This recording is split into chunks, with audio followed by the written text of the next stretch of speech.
Hey everyone, this is Melanie coming to you from AffordableLivingServices.com. I'm coming to share, more information about how you can be financially stable or more financially stable.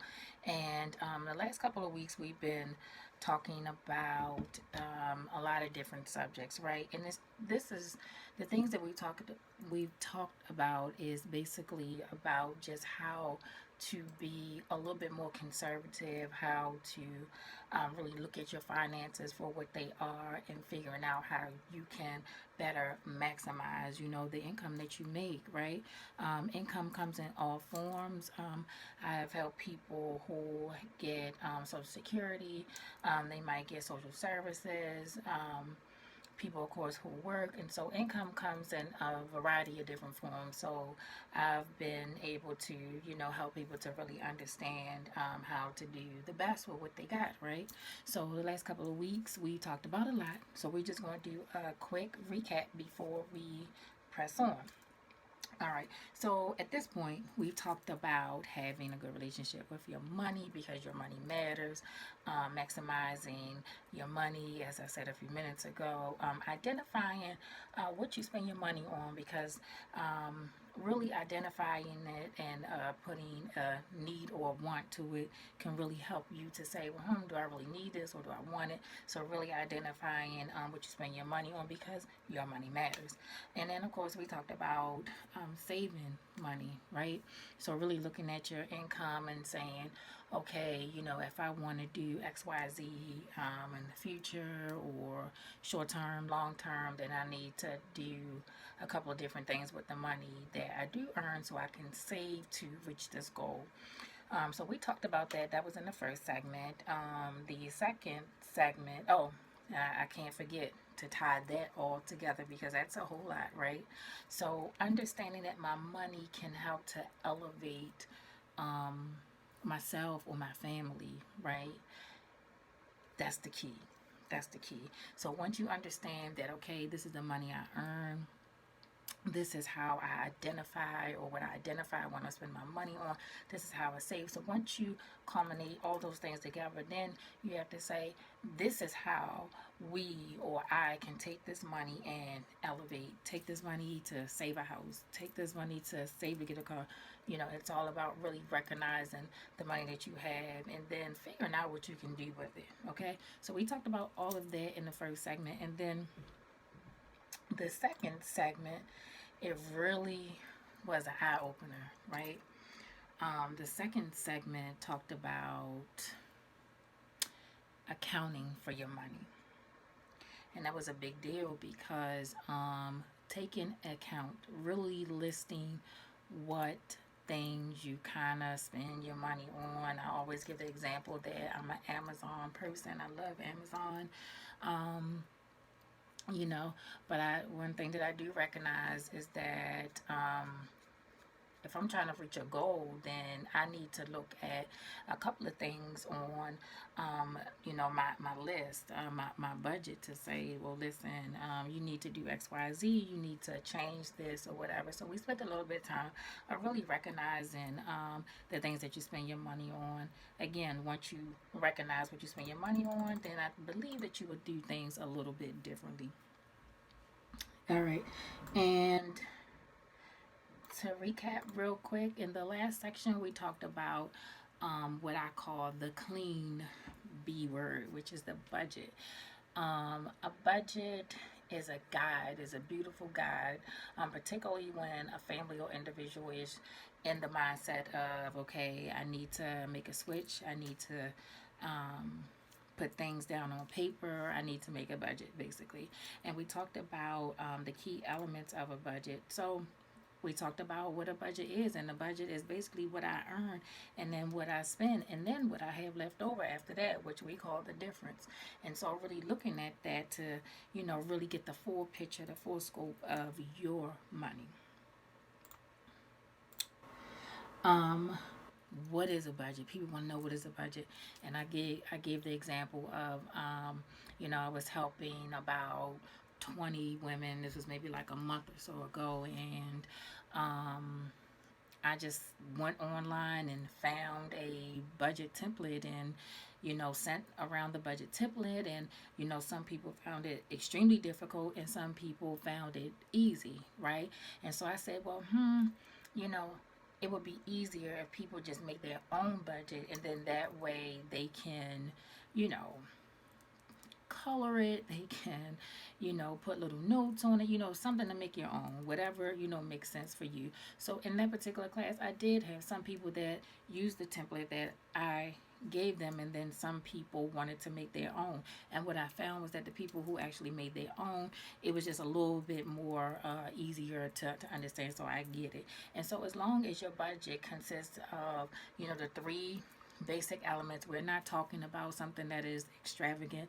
You're not trying to balance you know, a you're not trying to balance a country, right? A country's budget, right? You're just trying to balance your household budget so that things can make sense. And so all you need to have is your income, again, what you get in, your expenses, what goes out. And one thing that we said about the income is that you absolutely have to list everything.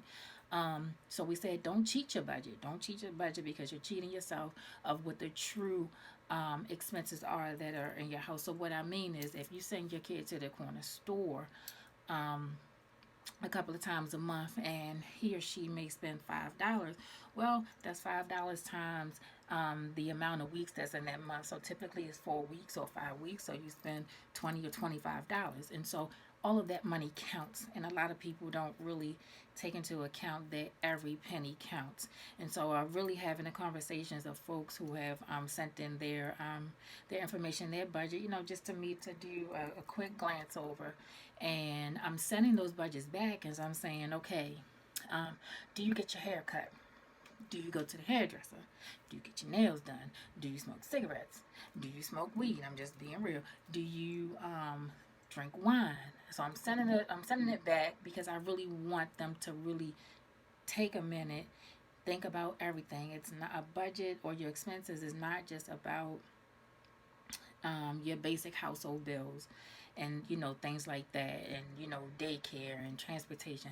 A true budget, I should say, a true budget is really when you take in account to all the little things that you might spend your money on, all the miscellaneous things that you might spend your money on that you know you don't even think to put it in your budget. But like I said, that counts, right? So we talked about that to an extent last week. And then, of course, the difference. So the three components, again, are the income, the expenses, and then the difference. And the difference is what you have left over. Now, in saying that, some folks did not have anything left over, right? And some folks were in the negative. And so having those types of conversations is kind of like an eye opener, right? So if I'm looking at your budget and I'm saying, well, sweetheart, I see that you have it's four people in your household, and I see that each one of you have a cell phone. Now, the cell phone bill itself is $60. So you're talking about 60 times 4, you're talking about $240. That is a lot for communication, right? So having those real conversations, having a conversation, well, maybe you should call your carrier and see if you get on a family plan versus the individual plan, and things like that. And it's just an eye opener for people, right?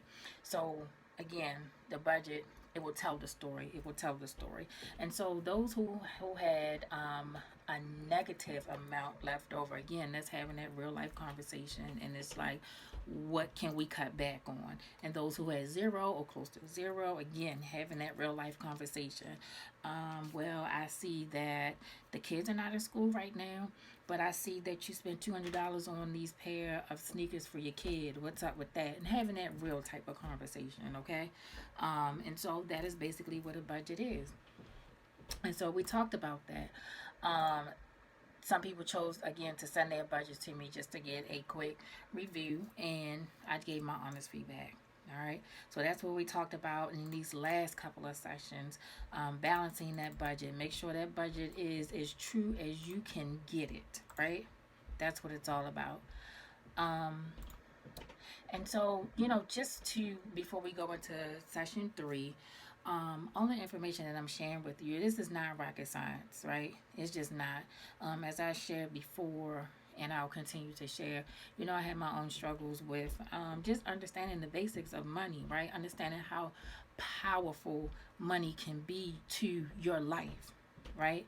Just having a clear understanding of if I work as hard, and I work hard.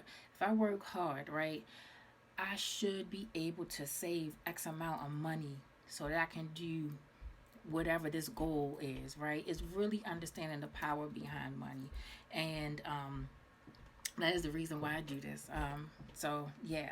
So before we go into session three, I just wanted to, reiterate what a budget is, what the goal is, really understanding your money, understanding the power of it, and just understanding how it can essentially elevate you and your family. All right. So on this particular slide that I'm looking at, and we kind of like went through it already, so I'm not going to go over it again. The last session I gave people a homework assignment, and their homework assignment was really identifying again or categorizing how you blow money because people do it in a variety of ways. I gave my example Amazon. Amazon, I blow a little cash, right?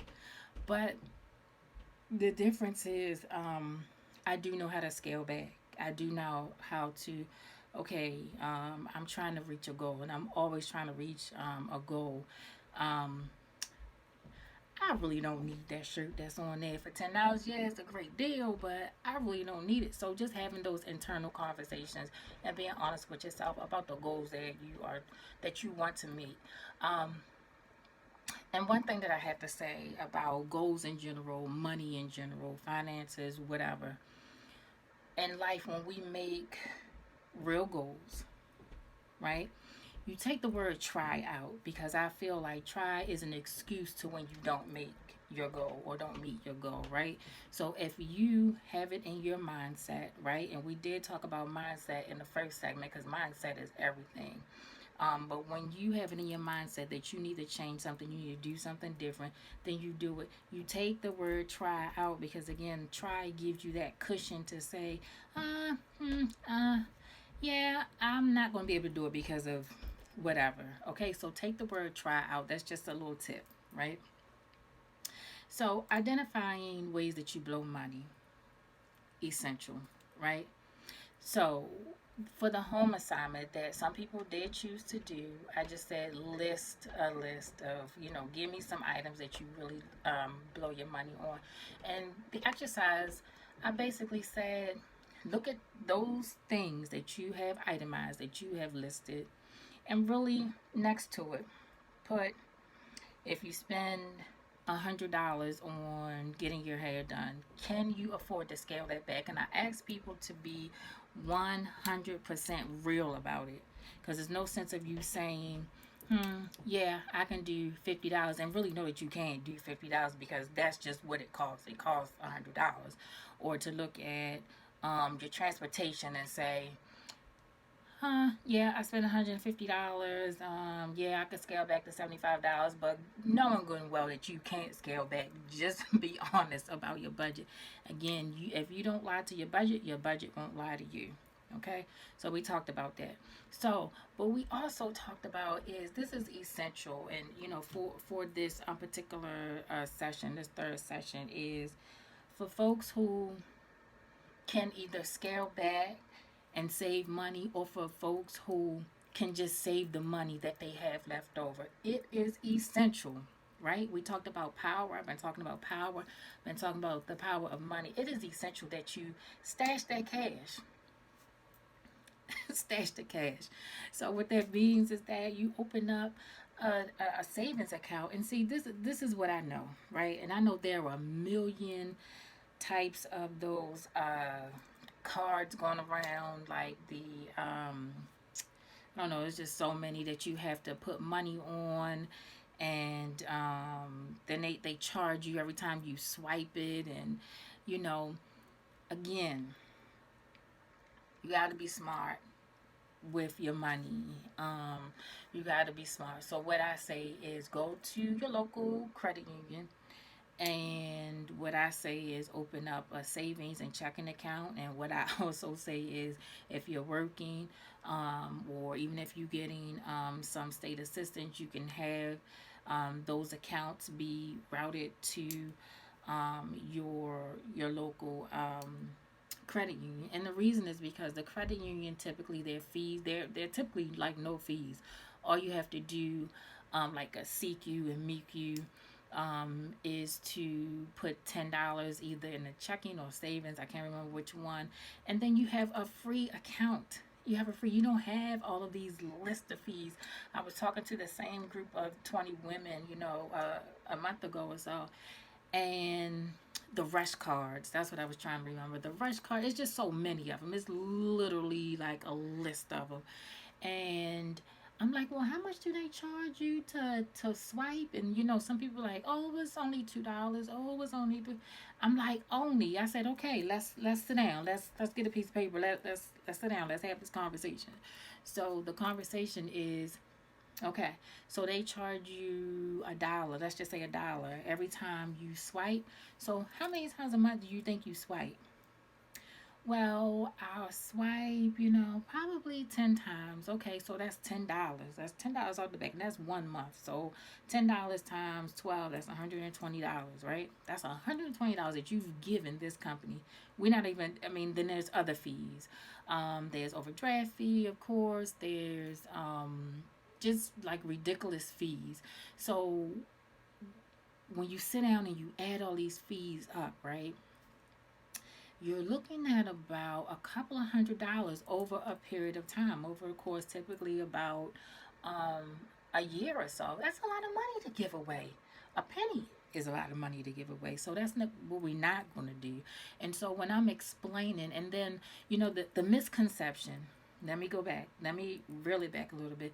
The misconception is that, again, with CQ and MEQ, that you have to be a state employee credit union, a state employee to join the credit union, I should say, for CQ, and that's not true anymore. That's not true anymore. You can go to any CQ, state employee credit union, and open up an account.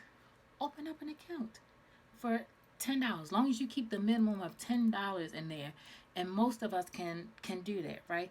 But then just think about it. Grand scheme of things is that you put the $10 in, as long as you don't, you're not a customer that always overdraft, and you know you open up yourself to other opportunities. So what I mean is that if you're a good customer, you can, and your credit is good, or you're working on your credit, then guess what? You could get a loan through them, right? You pay your loan back. Then if you need to, if you want to buy a house, you want to buy a car, guess what? Bingo.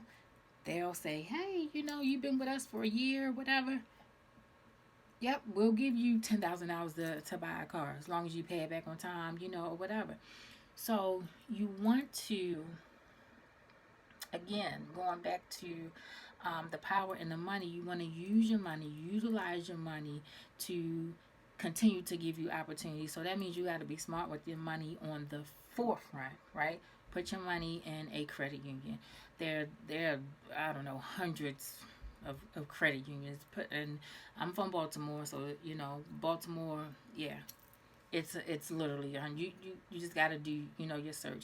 The one thing that I like about one of the credit unions, which is CQ, because there aren't a lot of CQs in Baltimore. There's state employee credit union. It's not a lot, but all you have to do is go to one of their branches, and this is what I like. And there are maybe, I don't know, maybe 10 or so. I'm not 100% sure. But once you open up your account, or your accounts, right?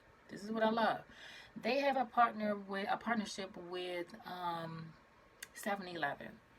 How many 7-Elevens do we know that they're in this country? And Baltimore is probably thousands, right? And so for each state is probably equally as thousands. Listen, all you have to do is go to a 7-Eleven to use their ATM, which is called a co-op ATM, which means that it's a partnership between CQ and I think it's a couple of other credit unions that they use it as well. And you can use it for free. You can use it for free. So you don't have to worry about, if you're not in the network, whatever your bank is, like a Bank of America, they would charge you. Then sometimes, like let's say if you were to seek you and you use Bank of America, both banks would charge you. You don't have to worry about that. You don't have to worry about that. You will have to go to seek you. It's free, right? If you want to use the ATM, right? You go to CQ or and you go to 7-Eleven. Again, where I live is probably within a 5 mile radius. And I'm thinking it's at least three that I can point out right off the bat. Yep, one, two, three. There are three, and I don't even think that's a good 5 miles.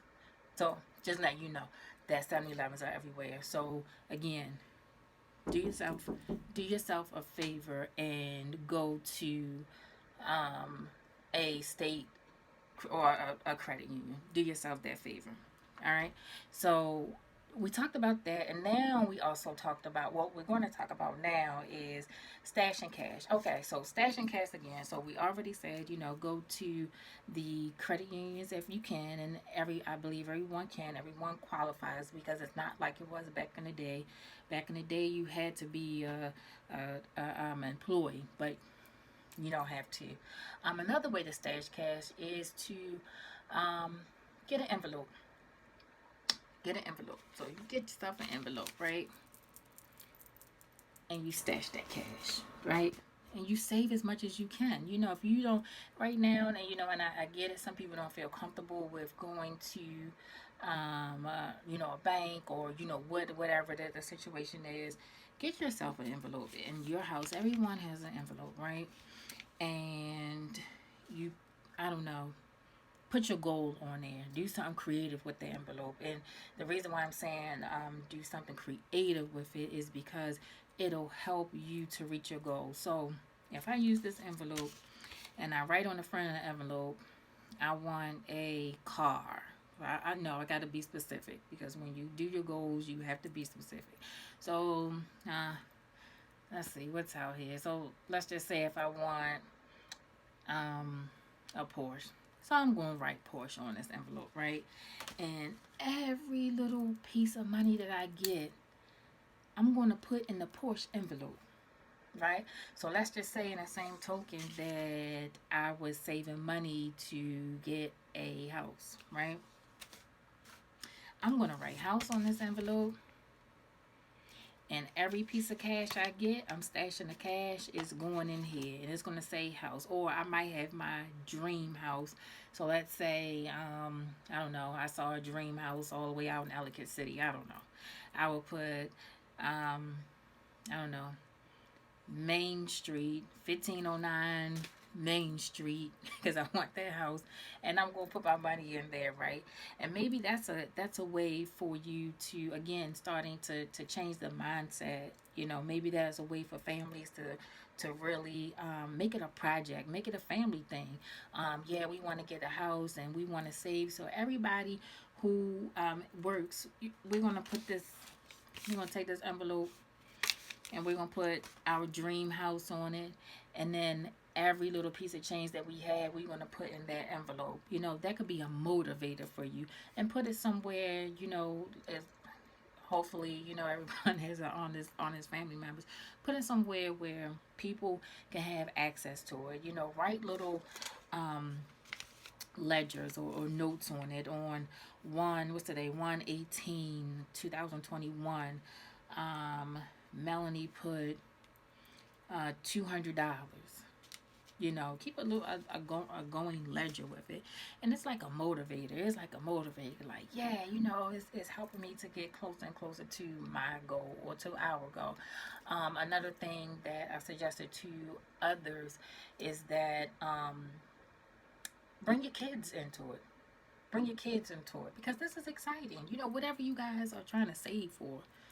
I just said the word try that I told you all not to say. But whatever you're saving for, bring the kids involved, because you're not only you're just showing them, this is how this is a teachable moment. This is a teachable moment. So bring the kids in on this process, because what you are showing them is that in the future, not even the far future, right now, this is you. This is what you should practice this, because it's a good thing to practice, right? So get the kids involved and save money. So we talked about the envelope. We talked about going to your credit union, which I think is the better thing to do, because you can earn a little bit of money. For every money you get a little bit of interest. So every penny counts. Hey, every penny counts, right? I don't care if it's about whatever it is, 12. I think it's 12%, depending on what account you get. Every penny counts. So let your money work for you. Let your money work for you. So we talked about the savings account. We talked about stashing that cash in the envelope. And also, you can definitely stash cash in like jars. I mean, people just being creative, shoe boxes or whatever. The goal is that you stash the cash. The goal is that you recognize what your goals are and you work towards them. You play little games with yourself and your family members.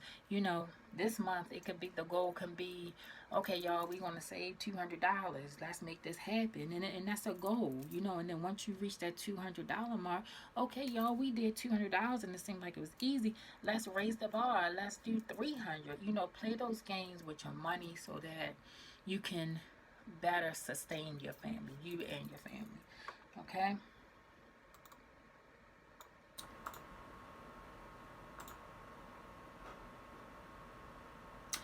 All right. So in this particular segment, like I said, I always do my little info sessions under 30 minutes, 30 minutes and under, right? So again, going back over, and I really wanted to harp on something that I missed, when I started this, is that in order to do anything, in order to reach any goal in life, you absolutely, absolutely have to have the mindset, right? And I know everybody is in a situation and everybody's situation is different, but trust me when I say that if you have the mindset change, then you can reach all goals that you put before you, right? Even if you have to do them in little increments, right? These sessions are about money, but it is also about life. It's also about life. So if you have the mindset of, I want to go to school to be a doctor or whatever, then you have to do certain things in order to reach that big term goal, which is to be a doctor. So, even though again this is about money, but it's really about changing the mindset of how we think, changing the mindset about the goals that we have for ourselves, changing the mindset of really about how we view the money that we earn. All of us work hard. I don't care if you're a stay-home mom who's receiving assistance. I don't care if you are a doctor. I don't care if you're in school, getting ready to grad. I don't care. We all work hard. So why not make your money work for you? I talk to people who say that they are planning. They, as far as their money, they look at their money differently, they view their money differently. And so with that different view, and you're looking at it through a different lens, they are looking at it like it's something that we could do something with. Right now we're in a pandemic. Most people have received at least two stimuluses, right? So what can you do with that money? Change the mindset. Instead of saying, "Oh, I'm a go out and I'm gonna go to the mall, and even though nobody's supposed to be going nowhere, I'm gonna go to the mall. I'm gonna buy these shoes that I said that I wanted because I got my stimulus." No, no, no, no. Change your mindset about it. Take that stimulus money. If you got 1,200, whatever you got, take it and do something that you're gonna see that's gonna elevate you and your family. Take that and, I don't know, invest it in a nonprofit, or take it and save it because you want to get a house, or take it and invest it in something. Do something different. Change the mindset, y'all. Change the mindset. All right, so next week, that's it for this week, right? Next week, we're going to talk about credit. Yeah, got to talk about it. Got to talk about it. So we have gone over budgeting, we've gone over savings, we've gone over mindset, we've gone over identifying your money, we've gone over putting everything that you can put on that budget. Because if you lie to your budget, it's going to lie to you. So we're not going to lie. Be true to it, right? So we talked about just being real about your finances, right? So next week we're going to talk about budgeting. I'm sorry, next week we're not going to talk about budget. We've been talking about budgeting. So next week we're going to talk about that C word, y'all, that credit, because credit matters. And that's it. I think we're going to spend a little bit of time with that. But until next time, y'all be good, take care, and talk to you soon.